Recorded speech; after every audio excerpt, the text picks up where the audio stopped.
ఈ వాక్యాన్ని వీక్షిస్తున్న సహోదరి సహోదరులందరికీ క్రీస్తు పేరట వందనములు.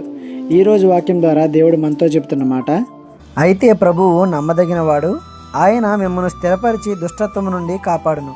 తెస్సలోనికలకు రాసిన 2వ పత్రిక 3వ అధ్యాయము 3వ వచనము. నిజమే, ప్రభువు నమ్మదగినవాడు. మనల్ని దుష్టత్వం నుండి విడిపించుటలో నమ్మదగినవాడు. ఆత్మీయంగా బలపరచుటలో, రక్షణ విషయంలో, ప్రేమ విషయంలో, సమాధానం విషయంలో, మన కుటుంబ విషయంలో, ఇంకా అనేక విషయాలలో ప్రభువు నమ్మదగినవాడు.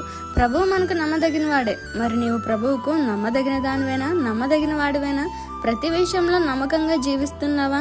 మనుషులు పై రూపాన్ని, పై ప్రవర్తనను చూసి నమ్ముతారు, కానీ దేవుడు హృదయాంతరంగాలు చూసి నమ్మే దేవుడు. నీ హృదయంలో ఆలోచన రాకముందే అదేంటో గ్రహించగల సమర్థుడు నా యేసయ్య. ఇప్పటి వరకు మనుషులు నన్ను నమ్మితే చాలు అనుకుని జీవించేసావేమో. ఇక నుండైనా మారు. దేవునికి నమ్మకమైన దాసునిగా, దాసురాలుగా జీవించడానికి ప్రయత్నించు. ఈ చిన్న సువార్త పరిచర్యలో మీ సహోదరులు. God bless you. ఆమేన్.